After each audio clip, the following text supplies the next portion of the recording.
The night she disappeared was supposed to be the happiest night of his life.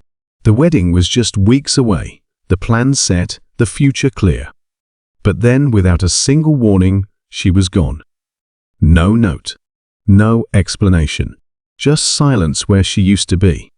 He had searched everywhere. Called, waited, hoped. But as time passed, hope turned to anger, then to something worse, acceptance. She wasn't coming back. Whatever they had meant, nothing to her. And so, he did what he always did. He moved forward. Focused on his business, his empire, anything to drown out the question that haunted him every night. Why? And then, just as suddenly as she left, she was back. It happened on an ordinary evening, in a place she had no right to be. He had just stepped out of a meeting when he saw her standing in the lobby of his building, looking like a ghost from a life he had buried.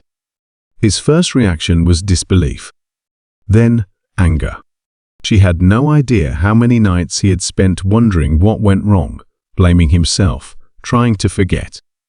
And now, here she was, as if time hadn't passed, as if she could just walk back in.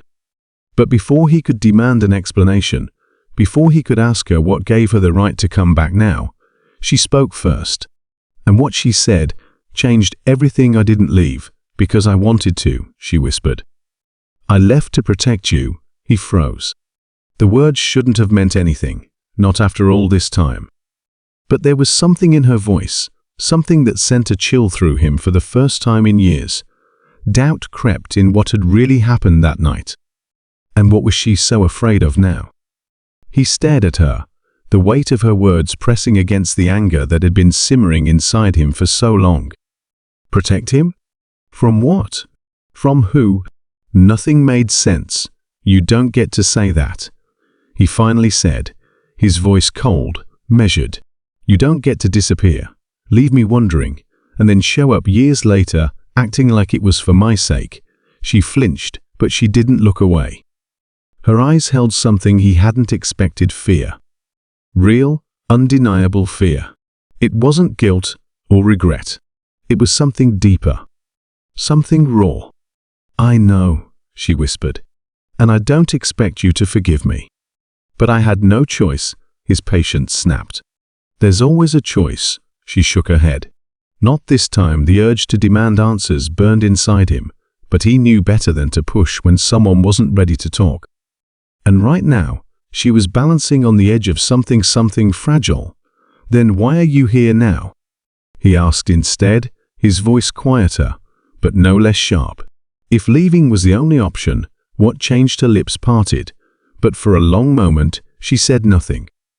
Then, finally, barely above a whisper, she said, because they found me. And I think they're coming for you next. A chill ran through him, though he refused to show it. He had spent years in business, dealing with competitors, threats, people who wanted to see him fall. But this was different. Who? He demanded. She hesitated, looking around like someone might be listening, even in the safety of his office. I can't say yet, she admitted. I don't even know how much you already. She stopped herself, shaking her head. I just needed to warn you. His jaw tightened. That's not good enough, I know, she whispered. But it's all I have right now. Silence stretched between them. He should have walked away, told her she lost the right to be part of his life the moment she left. But something in his gut told him this wasn't just about her. If there was even a chance that what she was saying was true, then he needed to know everything. Start from the beginning, he said, folding his arms. No more secrets, she exhaled shakily, nodding. It started before I left. I didn't realize it at the time, but someone was watching me, following me. At first, I thought I was imagining it, but then the messages started coming. No threats, just warnings. Like someone wanted me to know they were there. I didn't tell you because I thought it was nothing. His eyes narrowed. And then they made it clear that if I didn't leave, something bad was going to happen. Not to me, to you. She swallowed hard. So I ran. I thought if I disappeared, they would stop. But I was wrong. The weight of her confession settled between them. He had spent so long believing she had left because she didn't love him, that the life they were building had never been real to her. But now, everything was shifting. You should have told me, he said, his voice quieter. This time she looked down. I know, but I thought I was doing the right thing for the first time. He wasn't sure what to believe. If she had been lying, it was the most elaborate lie he'd ever seen.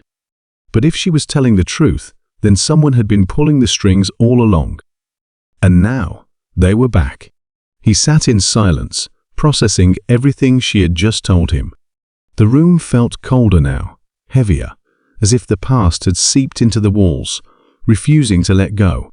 He wanted to believe she was lying because that would be easier. But something in her eyes told him this wasn't a game. It never had been.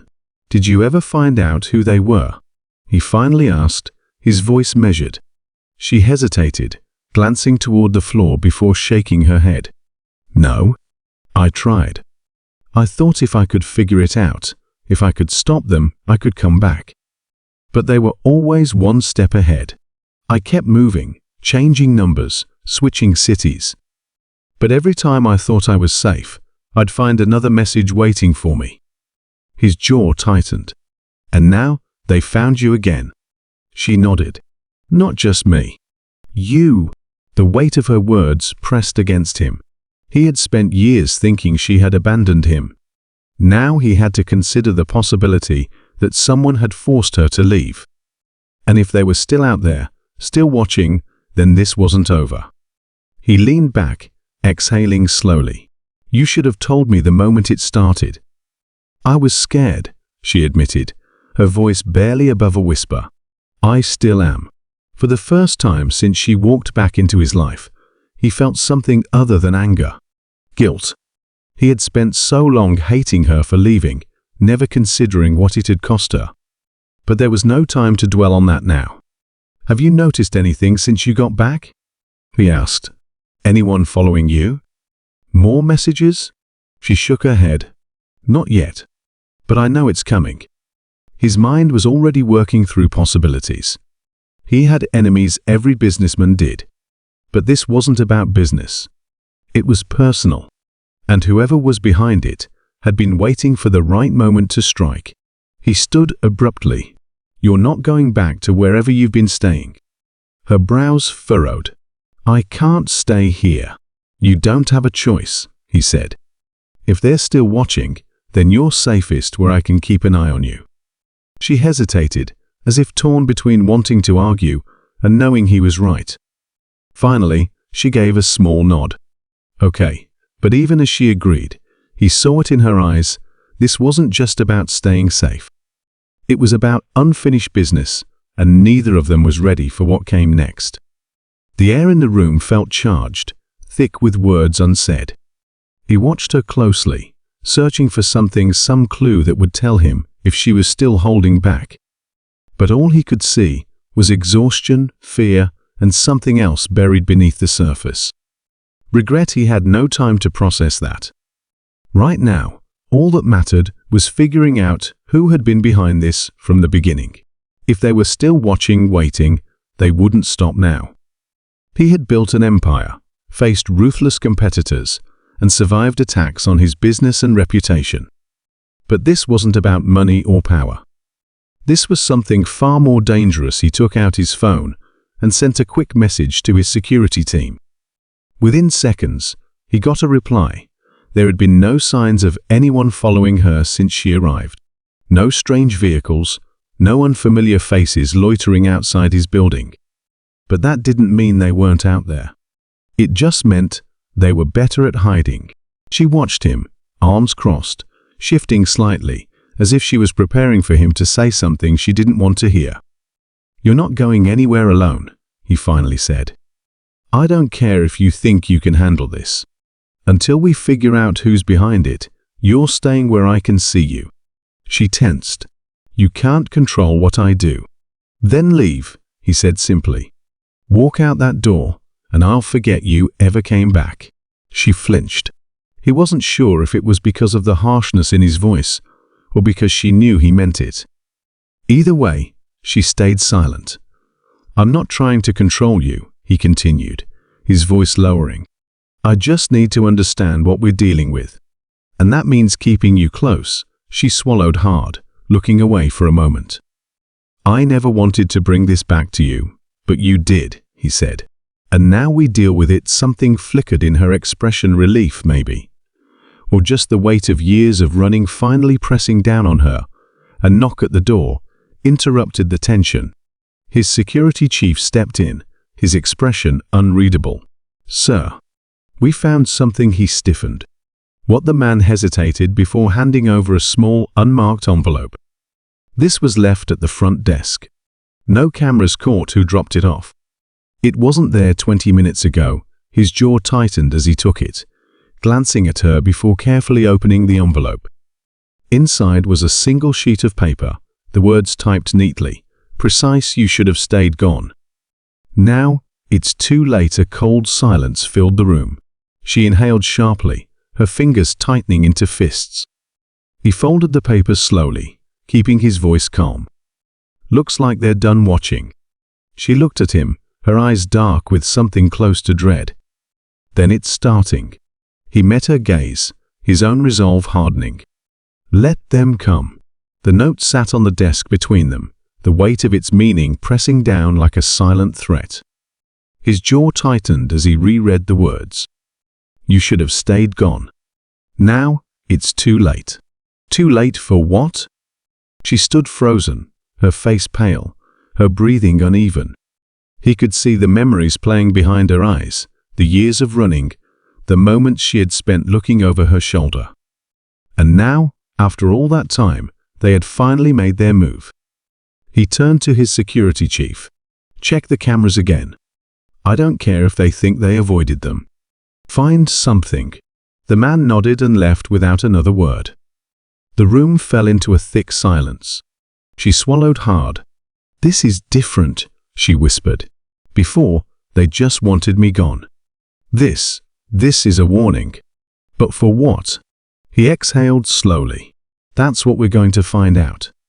Before she could respond, his phone buzzed. He glanced down, expecting another update from security. But the number flashing across the screen stopped him cold. It was an unknown caller. His instincts screamed at him. He let it ring once more before answering. "Who is this?" A distorted voice crackled through the line. "You were supposed to let it go." His grip on the phone tightened. "You made it personal, the second you involved her." A pause. Then, a low chuckle. "You don't even know what you're protecting, do you?" His gaze flicked to her, but she was just as frozen as he was, listening intently. He kept his voice steady. "Then why don't you enlighten me?" Another silence. Then, in a voice that sent an icy chill through him, the caller said, "Ask her about the file. The one she stole before she ran." His breath slowed. His mind turned over every detail, every conversation they'd had. She had never mentioned anything about a file. But if this was what they were after, if this was the real reason she had been forced to disappear, then she had been keeping more secrets than he realized. The call ended abruptly. He lowered the phone, his eyes locking onto hers. "You took something," he said, his voice quiet but sharp. "And you never told me." She shook her head quickly. "I don't know what they're talking about." "Don't lie to me," he said. "Not now." Her lips parted, her breath coming faster. "I swear, I didn't steal anything." But even as she spoke, something flickered in her expression, uncertainty. And that was enough. She might not remember what it was, but they did. And whatever she had taken, whatever she had seen, it was dangerous enough that after all these years, they were still hunting her for it. He took a step closer, his voice firm. "Then we need to find out what they think you have before they come for it themselves." Her breathing was unsteady as his words sank in. She didn't remember taking anything, but if they were still after her, it meant something from her past held the key. The call had changed everything. They weren't just trying to scare her, they wanted something back. And whatever it was important enough that they were willing to kill for it. He turned away, pacing as his mind raced. "We need to retrace your steps," he said. "Think back to the last days before you left. Anything that felt off. A file, a document, even a conversation you overheard." She shook her head. She stopped, her breath catching. "Wait." He spun around. "What?" Her eyes widened. "There was something. Right before I left, I was cleaning up the office at the estate. One of the accountants left a folder on the desk, and I remember glancing at it. It had numbers, transactions, but something felt wrong. I thought I was imagining it. I put it back, exactly as it was, and never thought about it again." His stomach tightened. "And you're sure no one saw you?" "I don't know," she whispered. "I didn't take anything. But if I saw something I wasn't supposed to." "That's it," he said, his jaw clenching. "They think you know something. Something you weren't supposed to see."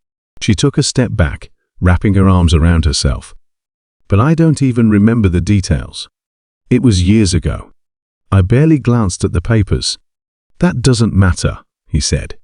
"Whoever's behind this doesn't know that. They think you still have the information. And as long as they believe that, they won't stop."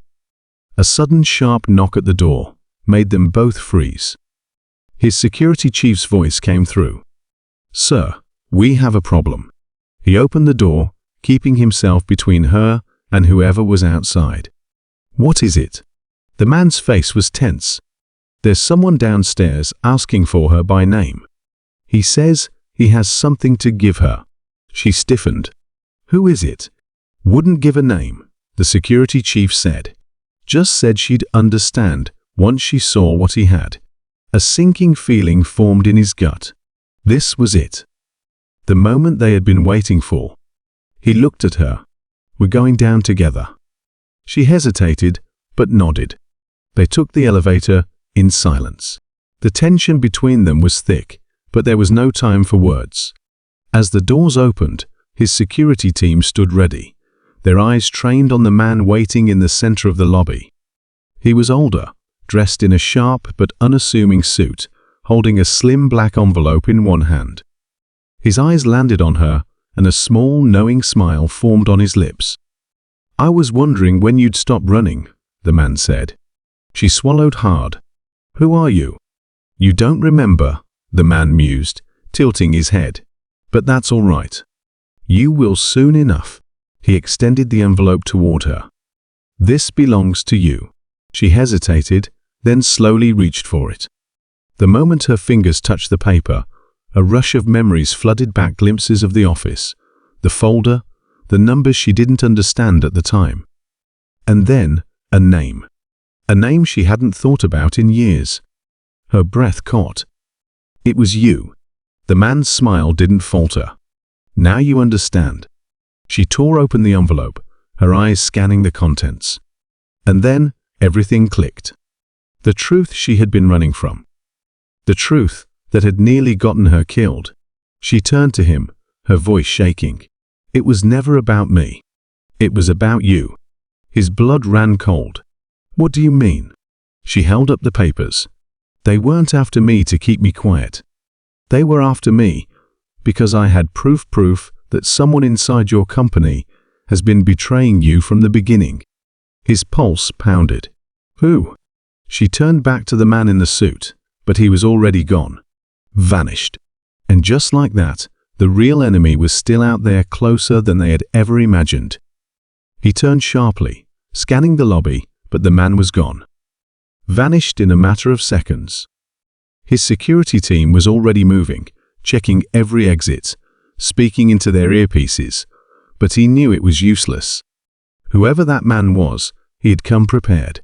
He hadn't come to start a fight, just to deliver the final piece of the puzzle and disappear before they could react. She stood frozen, the papers trembling in her hands. Her mind was racing, her breath uneven. He stepped closer, his voice low. "What do they say?"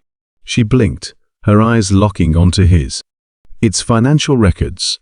But not just any records. These show missing funds, transfers to offshore accounts, and names. One of them is someone high up in your company. His stomach twisted. He took the papers from her, scanning them quickly. The numbers, the dates, it was all there.